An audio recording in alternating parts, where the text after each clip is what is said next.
One of the most powerful stories in the Bible showcases God's intervention in the lives of his people, with the tale of King Hezekiah standing as a prime example. Unlike his wicked father Ahaz, Hezekiah was a righteous ruler who sought to do what was right in the eyes of the Lord, much like his ancestor David. At the age of 25, Hezekiah became king of Judah during the 3rd year of Hoshea, son of Elah, who ruled over Israel. He reigned in Jerusalem for 29 years, and his mother was Abi, daughter of Zechariah. Hezekiah's reign was marked by his commitment to following the ways of his forefather David, as he did what was right in the eyes of the Lord. 2 Kings 18, verse 1-3. Hezekiah was one of the few kings who took significant actions to remove idol worship in Judah. He destroyed the high places, cut down the Asherah poles, and broke into pieces the bronze serpent Moses had made, known as Nehushtan, which had become an object of worship. Numbers 21, 8-9. His reforms were a decisive break from the idolatry that had plagued his people. He led them back to the worship of the Lord. 2 Kings 18. Trusting fully in the Lord, Hezekiah was unmatched among the kings of Judah, either before or after him. He remained faithful to God, keeping the commandments given to Moses, and the Lord was with him, ensuring his success in all his endeavors. Hezekiah even rebelled against the king of Assyria, refusing to serve him, and defeated the Philistines as far as Gaza and its borders, from watchtower to fortified city. 2 Kings 18, verse 5-8. In the 4th year of Hezekiah's reign, during the 7th year of Hoshea's rule over Israel, Shalmaneser, king of Assyria, laid siege to Samaria. After 3 years, the city fell, and in Hezekiah's 6th year, the Assyrians captured Samaria, deporting the Israelites to Assyria because they had not obeyed the Lord's commands and had broken his covenant. 2 Kings 18, 9-12. In the 14th year of Hezekiah's reign, Sennacherib, king of Assyria, attacked all the fortified cities of Judah and captured them. Hezekiah, recognizing the gravity of the situation, sent a message to Sennacherib at Lachish, admitting his wrongdoing and offering to pay whatever was demanded. Sennacherib imposed a heavy tribute of 300 talents of silver and 30 talents of gold, which Hezekiah paid by stripping the silver from the temple of the Lord and the treasuries of the royal palace, even removing the gold from the doors and doorposts of the temple. 2 Kings 18, 13-16. Despite Hezekiah's efforts to appease him, Sennacherib continued his campaign, eventually surrounding Jerusalem with a massive army. The Assyrian commander taunted the people of Jerusalem, mocking their reliance on Egypt and their trust in the Lord, claiming that no god of any nation had been able to deliver their lands from the king of Assyria. 2 Kings 18, 17-35. Hezekiah, deeply distressed, tore his clothes, covered himself in sackcloth, and went into the house of the Lord.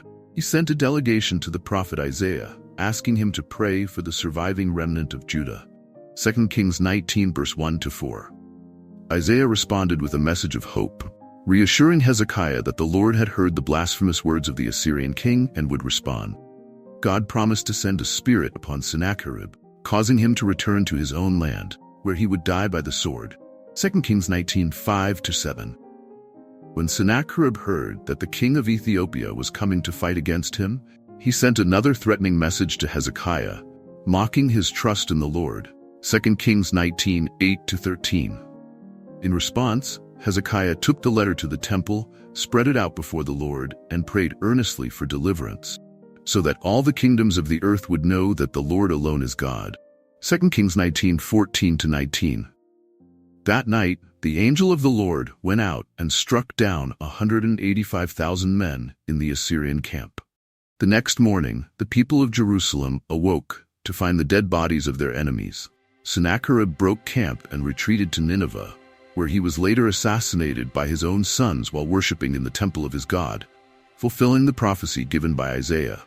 2 Kings 19, 35-37. The miraculous deliverance of Jerusalem under Hezekiah's faithful leadership remains one of the most compelling testimonies of God's power and protection in the history of Judah. Hezekiah's unwavering faith and reliance on the Lord brought about a victory continues to be remembered throughout the ages. His story is a powerful reminder of God's sovereignty and faithfulness to his people, even in the face of overwhelming odds. Hezekiah's trust in the Lord serves as an enduring example for all believers, demonstrating that faith in God can lead to deliverance and victory against seemingly insurmountable challenges. Lessons from Hezekiah's story: faith, leadership, and divine deliverance. The story of King Hezekiah is not only a powerful account of divine intervention, but also a rich source of lessons for individuals seeking to understand faith, leadership, and the nature of divine deliverance. As we reflect on Hezekiah's experiences and the events that unfolded during his reign, several key lessons emerge that are relevant to both historical and contemporary context. 1. Power of faithful leadership. Hezekiah's reign is a testament to the impact of faithful leadership.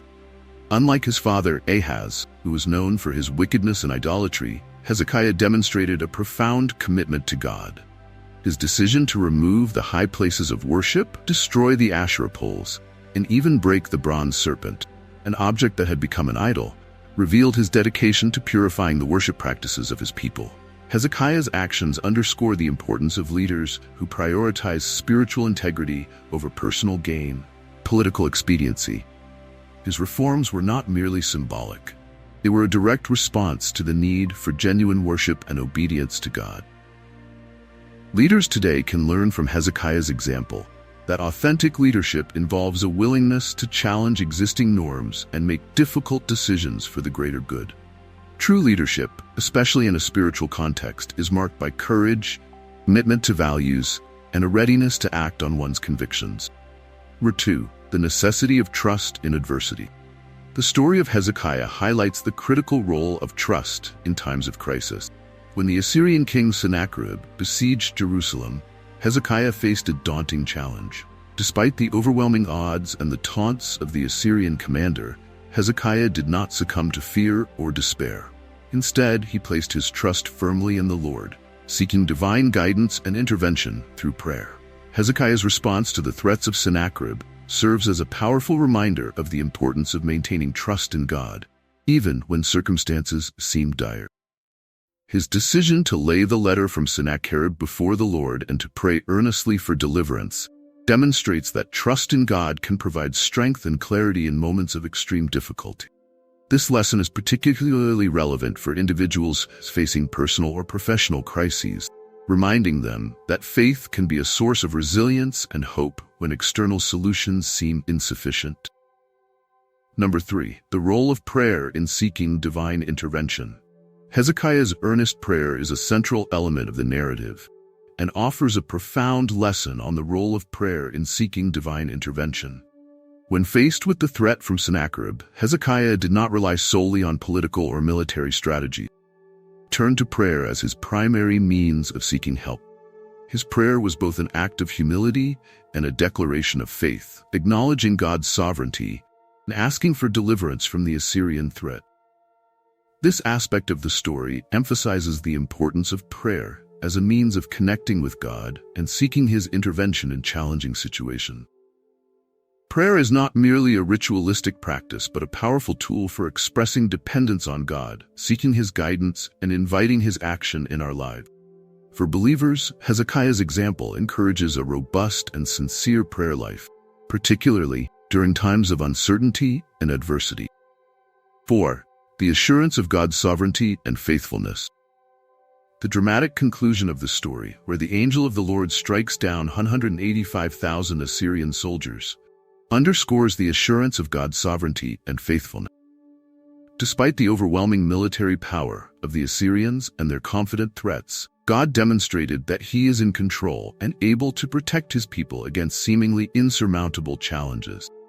Hezekiah's deliverance is a testament to the truth that God's plans and purposes will prevail, regardless of human circumstance. This assurance can be a source of great comfort and encouragement for believers, reminding them that God is not limited by external factors and remains faithful to His promises. It serves as a powerful affirmation of divine providence and the reliability of God's word, encouraging believers to trust in His power and timing.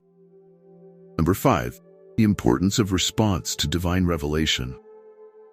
Hezekiah's story also highlights the significance of responding to divine revelation with faith and action.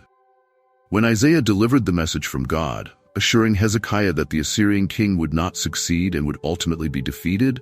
Hezekiah responded by reaffirming his faith and praying for God's deliverance. His response to divine revelation was not passive but active, involving both prayer and trust in God's promises. For individuals today, this teaches the importance of actively responding to God's guidance and promises. Receiving divine insight or reassurance is not an end in itself, but a call to act in faith, align one's actions with God's will, and trust in His guidance. The interplay between receiving divine revelation and responding with faith is a crucial aspect of a dynamic and responsive spiritual life. The impact of divine intervention on public witness. The story of Hezekiah also illustrates the impact of divine intervention on the public witness of faith.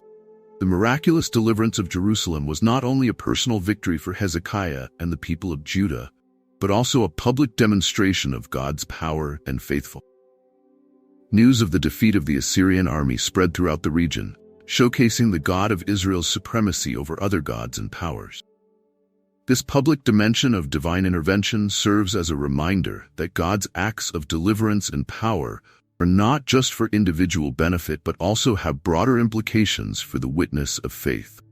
The story encourages believers to view their experiences of divine intervention as opportunities to testify to God's greatness and to witness to others the reality of His presence and power. Conclusion. The story of King Hezekiah offers profound lessons on leadership, trust, prayer, divine sovereignty, and public witness. His life exemplifies the power of faithful leadership and the necessity of trust in God during times of adversity. The role of prayer in seeking divine intervention and the assurance of God's sovereignty provide valuable insights for navigating personal and communal challenges. Hezekiah's unwavering faith and response to divine guidance highlight the importance of an active and responsive spiritual life. His story continues to inspire and instruct believers, offering timeless principles that remain relevant in the quest for understanding and living out faith in a complex, often challenging world.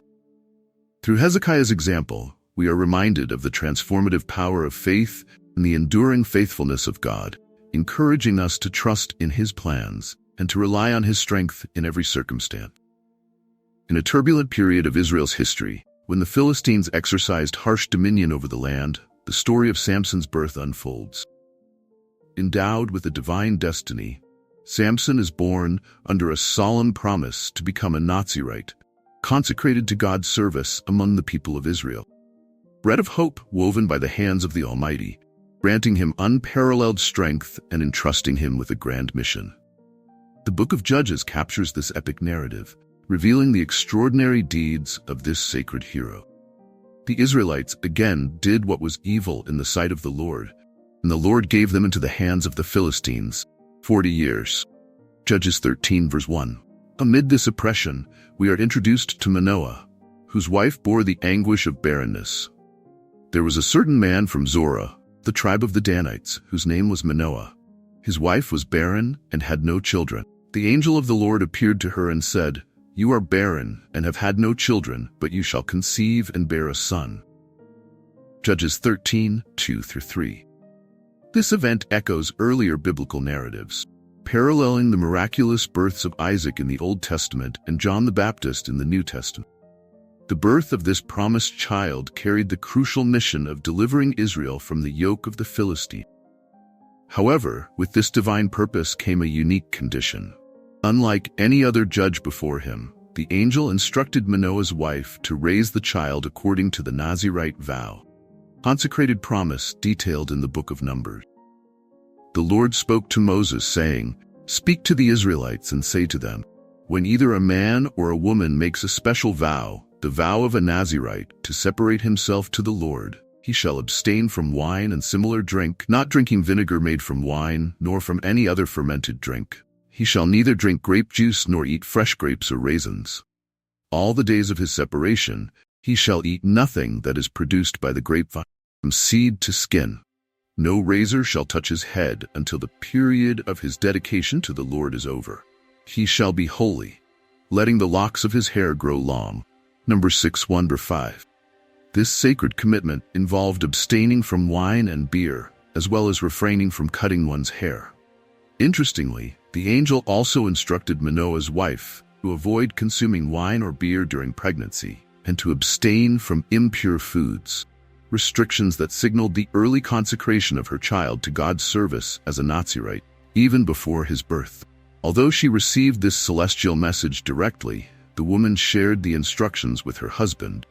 Manoah then prayed to the Lord, saying, "O Lord, please, let the man of God whom you sent come to us again and teach us what we shall do for the child who will be born." Judges 13:8. God listened to Manoah's prayer, and the angel of the Lord returned to the woman as she sat in the field, though her husband was not with her. The woman hurried to inform her husband, and Manoah followed her back to the angel. Manoah asked, "Are you the man who spoke to my wife?" And the angel replied, "I am." Judges 13:11. Manoah then said, "Now let your words come true. What is to be the rule for the boy's life and his work?" The angel replied, "Everything I have said to your wife must be followed." Judges 13, verse 12-13. Perhaps mistaking the visitor for a mere man sent by the Lord, Manoah offered hospitality, suggesting he stay while they prepared a young goat for a feast. The visitor accepted the offer to stay but refused to eat, instructing that a burnt offering would be more appropriate. When Manoah placed the offering upon the rock, as requested, something miraculous occurred. The visitor ascended in the flames and departed into the heavens. Witnessing this wonder, Manoah and his wife fell with their faces to the ground. In a moment of fear, Manoah recognized the divine presence, expressing concern that they would die for having seen the face of God. Thus, he correctly identified the angel of the Lord as God himself. Then Manoah took a young goat, together with the grain offering, and sacrificed it on a rock to the Lord. The Lord did an amazing thing while Manoah and his wife watched. As the flame blazed up from the altar toward heaven, the angel of the Lord ascended in the flame. Judges 13:19-20. Afterward, the angel of the Lord did not appear again, and Manoah realized that it was indeed the angel of the Lord. Manoah said to his wife, "We shall surely die, for we have seen God." But his wife reassured him, saying, "If the Lord had meant to kill us, he would not have accepted a burnt offering and a grain offering from our hands, or shown us all these things, or now announced to us such a promise." Judges 13:22-23. In time, the woman bore a son and named him Samson. The young man grew, and the Lord blessed him, and the Spirit of the Lord began to stir him while he was in Mahaneh Dan, between Zorah and Eshtaol. Judges 13:24-25. God poured his blessings upon Samson, and the Spirit of the Lord began to guide him, preparing him for the great work that lay ahead. However, despite being consecrated from birth, Samson made questionable decisions throughout his journey, revealing the complexity of divine intervention in human life. His visit to Timnah and his desire to marry a young Philistine woman surprised his parents, who tried to counsel him wisely, warning him against union with someone outside the people of God. Yet, they were unaware that Samson's interest in this specific woman was part of the divine plan, a catalyst for an imminent confrontation with the Philistine. Samson went down to Timnah and saw there a young Philistine woman. When he returned, he said to his father and mother, "I have seen a Philistine woman in Timnah. Now get her for me as my wife." His father and mother replied, "Isn't there an acceptable woman among your relatives or among all our people? Must you go to the uncircumcised Philistines to get a wife?" But Samson said to his father, "Get her for me. She is the right one for me." His parents did not know that this was from the Lord, who was seeking an occasion to confront the Philistines, for at that time they were ruling over Israel. Judges 14:1-4. During his journey to Timnah, where his future wife lived, Samson encountered a formidable challenge. A young lion attacked him. At this crucial moment, the Spirit of the Lord came upon him with irresistible power, and Samson, without any weapon, tore the lion apart with his bare hands. This extraordinary feat was powerful evidence that he had been chosen and empowered by God for a supernatural mission. Samson went down to Timnah together with his father and mother. As they approached the vineyards of Timnah, suddenly a young lion came roaring toward him. The Spirit of the Lord came powerfully upon him, so that he tore the lion apart with his bare hands as he might have torn a young goat. But he told neither his father nor his mother what he had done. Then he went down and talked with the woman, and she pleased Samson. Judges 14:5-7. At a banquet likely serving as his engagement feast, Samson challenged the Philistines with a riddle. The prize for solving the riddle within a week would be 30 linen garments, a sign of honor and prestige in biblical times. Reflecting on his recent experience of confronting the lion and finding honey inside the carcass, Samson posed the riddle. Out of the eater came something to eat, and out of the strong came something sweet. Judges 14:14. The Philistines, unable to solve the riddle after 3 days, became furious. They threatened to kill Samson's wife, who was also a Philistine, and all her family unless she could extract the answer from him. Terrified at the prospect of losing her life and that of her loved ones, she wept before Samson for 7 days, until he could no longer bear her distress. At her insistence, Samson revealed the answer, and the Philistines knew they had obtained it through her. Driven by the Spirit of the Lord, Samson killed 30 Philistine men in another city to fulfill the agreement, the 30 sets of clothing. After this incident, he returned home, but his wife was no longer with him. In a subsequent episode, Samson caused further devastation to the Philistines. When he attempted to visit his wife, he was stopped by his father-in-law, who assumed that Samson no longer wanted her. In retaliation, Samson destroyed the Philistines' crops by tying the tails of 300 foxes together with torches and releasing them into the fields. After a while, at the time of wheat harvest, Samson went to visit his wife, taking a young goat with him. He said, "I want to go to my wife's room," but her father would not let him go in. "I was so sure you hated her," he said, "that I gave her to your companion. Isn't her younger sister more attractive? Take her instead." Samson said to them, "This time I have a right to get even with the Philistines. I will really harm them." So he went out and caught 300 foxes and tied them tail to tail in pairs. He then fastened a torch to every pair of tails, lit the torches, and let the foxes loose in the standing grain of the Philistines. He burned up the shocks and standing grain together with the vineyards and olive groves. Judges 15:1-5. Samson's life, though steeped in divine empowerment, was also marked by personal flaws and poor decisions that ultimately led to his downfall. His marriage to a Philistine woman, for instance, was ill-advised, even though it was part of God's mysterious plan to confront the Philistines. Samson's unbridled passions and impulsive behavior highlight the tension between divine will and human agency in his story. A key turning point in Samson's life involved another Philistine woman named Delilah, who eventually betrayed him. She coaxed him into revealing the secret of his strength, his Nazirite vow, specifically that no razor had ever touched his head. When Delilah had his hair cut while he slept, Samson lost his strength and was captured by the Philistines, who gouged out his eyes and made him grind grain in prison. However, even in his weakest moment, God's purpose for Samson had not yet been fully realized. As his hair began to grow back, so did his strength. During a Philistine celebration in their temple to Dagon, Samson prayed to God to grant him strength one final time, allowing him to bring down the temple by toppling its supporting pillars, killing himself along with thousands of Philistines. Samson said, "Let me die with the Philistines." Then he pushed with all his might, and down came the temple on the rulers and all the people in it. Thus he killed many more when he died than while he lived. Judges 16:30. Samson's story is a complex tapestry woven with themes of divine intervention, human weakness, and redemption. Though flawed, Samson remains a significant figure in the biblical narrative, demonstrating how God can use even the most imperfect individuals to accomplish his divine purposes. Another lesson from this story is that humility and trust in God's provision lead to unexpected blessing. Moses' reluctance and humility before God demonstrated that true leadership doesn't rely on one's own strength or abilities, but on God's guidance. Despite his initial doubts, Moses' trust in God's plan resulted in him becoming a central figure in the deliverance of the Israelites, showing that when we place our trust in God, He equips us beyond our limitations.